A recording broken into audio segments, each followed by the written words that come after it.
Hello traders, welcome to a new trading day and a new trading week. Today is 6th June 2022. My name is Somi Adiagbo, market analyst at Greenwave Exchange. So today we're going to look at the major instrument. On Friday, last week Friday, the NFP came out very good for the dollar. So ahead of that event, we had released a video on Friday which included the fact that if we add a better USD figure, USD is going to push up.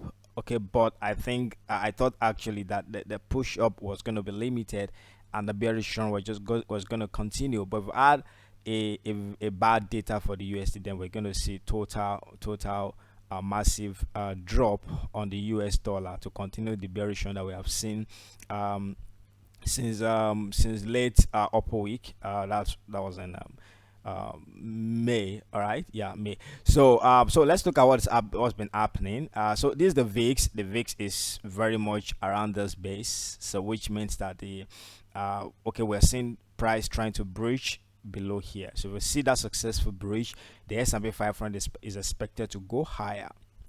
So let's look at the S&P 500. So this is what we have. So last week we look at the end of this move here. We're counting an impulse wave after price bottomed here, and so price moved up as expected, and then the data came for the NFP and we had this sharp move down. Okay, but like we said, it's going to be limited. So once we see a break above here, above 41,900, we should expect further rally to 43,200, for the 330, for the 360, which is just around this supply zone. Okay, so if that happens, then we can then start expecting a three-wave correction, okay, before we now know what next the price is going to do. Okay, so looking at the dollar completed the fourth wave here, made a massive move to the downside. NFP came good for the dollar, price pushed up, and so it looks like what we're having here is a kind of like F1, 2. Once price breaks below here, 3, 4, 5. Okay, so the dollar still looks very much vulnerable to the downside, maybe down to 100.5 or even 100. Those are the key level, but we need to see a break below here, below 101.65 or thereabout, which I think would actually happen. Okay, and so Euro US dollar is just the opposite of that. It completed this move here. So we look at this move on Friday, price pushed up, and NFP came, we had this move down, and so this is what we're having now. Maybe we're going to see a minor correction like this, okay, before the price pushed up, okay, to complete the fifth wave around 1.0850, even 1.09. So alternatively, I was looking at something like this in case that it didn't happen, in case the dollar moved higher. I was looking at this. Maybe we're going to see maybe the 50 was already ended here, and we're then going to see a WXY formation, okay, which will now make us to rearrange this like this. All right, something like this, and then we can call this W, maybe X. It doesn't really look X and Y. Okay, that's then after that we can then expect further push upward. So but with what we're having now, I don't think that we can actually say that's happening, okay, at the moment. So I think that might be a minor move downwards to 1.07, to retest 1.07, and then price pushes up to the upward target that we're looking at. So the dollar yen is completing a fifth wave here just below this supply zone, and so I think a three-wave decline is going to happen to 129, right? 129 at least, to 129, or maybe even down to 128. Because 129, 128, because we kind of seen some demand zone around here, around 128.5, which is just below 129, and of course around 128. Okay, so I think we're going to see a decline on the US dollar Japanese yen. So you can confirm that with your own method. So on the US dollar CHF, on the other hand, it's still kind of struggling, very sluggish. All right, so normally we should see further rally. So we're going to see what is going to happen. Maybe something's going to happen with the CHF that make it to fall sharply, because the dollar is still expected to drop further. So this is not, like I said last week, this is not really some currency pair that I'm very confident about, okay, because of the contraction rather, in the way we're expecting dollar to fall, and then USDJPY is expected to gain massively to the upside to complete this B wave. All right, so but until we get clarity, I think I'm gonna really stay out of this pair until I'm able to get a clarity. Okay, so GBPUSD is also moving as expected. Price pushed up here, and NFP came, and then once we see a break above 1.289, then I think we should see further rally first to 1.275, and maybe we could even get further rallies to 1.3. All right. Okay, but on the other hand, just like we have for Euro US dollar, if price goes down, because this is developing into it's not really looking impulsive like Euro US dollar. Okay, it's looking like corrective, but the correction is still expected to go higher. So maybe we could get another one here, or so that would not be an area to buy. Okay, but if that doesn't happen and price breaks above this top here, I think we're gonna see further rallies first to here and then to here, most probably. And so the New Zealand US dollar, similar case there. All right, similar case. So we also counting impulse wave rally. Price price reacted around here, made a move down. We had a bounce, NFP came, so price breaks above here, especially with S&P 500 expected to go for the upside and dollar downside. This is still looking likely to go up, right?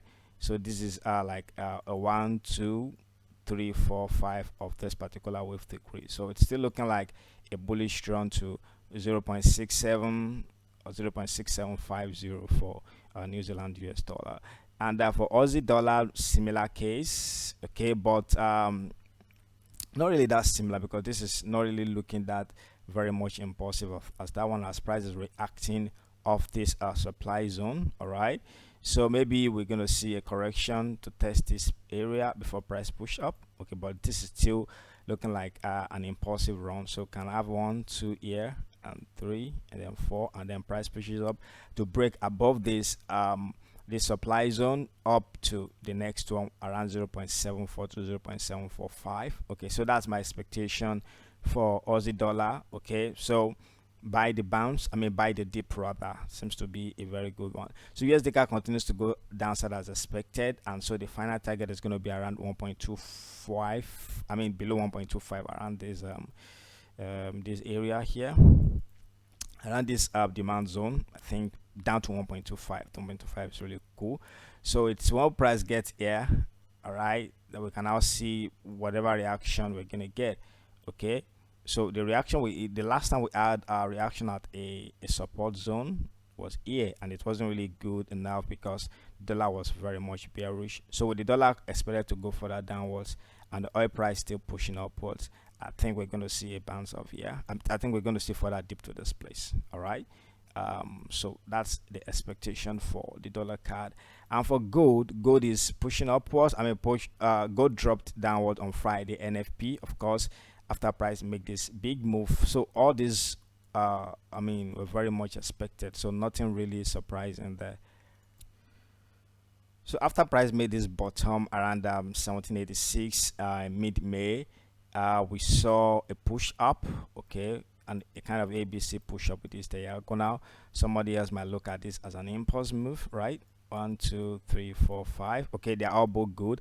And then afterwards, price made this correction, ABC, very nice, and that actually ended around a key 1 hour 50-minute demand zone, and we had this very big bullish candle, very cool, and the price broke above here, all right, which is also very nice, which is still very much in support of the bullish run.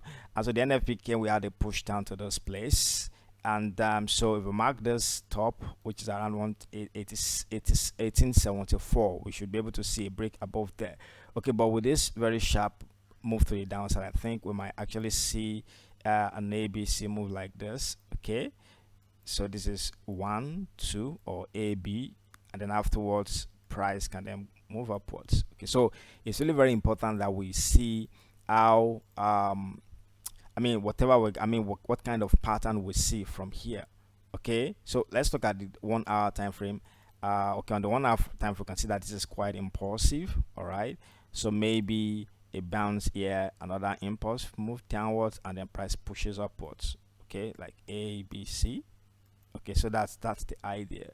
all right, while we have this supply zone here, sorry, demand zone here, but I don't really think price is going to get there. Okay, there's another demand zone here.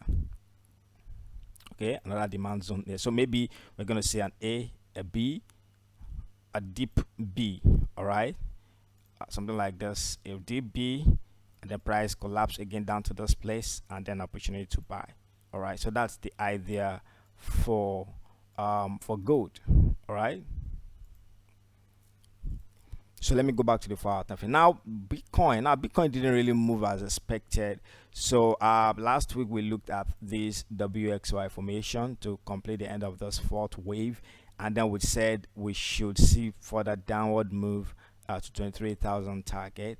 And so when we add this bearish impulse wave drive to 29,300, that was like a confirmation that price was going to continue downwards. If I would looked at the first wave ended here, the second wave, and then we had this one here then, all right, and then we were expecting price to break below here, but the break didn't happen, and then price instead surged. Okay, so we can then look at this as an ABC formation here, but this big move here, it's kind of putting one in a tight condition now, because we could still see further break above here. Okay, but whatever happens, Bitcoin is still in a bullish corrective phase, and whether price is going to go as high as 34, because remember initially we're looking at 32 to 34 thousand as the target for this bullish corrective structure. Okay, but price responded around 32, just a little bit above 32. Maybe it's going to go further to 34. Okay, so we're going to see what's going to happen from there. If it goes further to 34, so that means this is going to, you know, look like this, and then price goes downwards.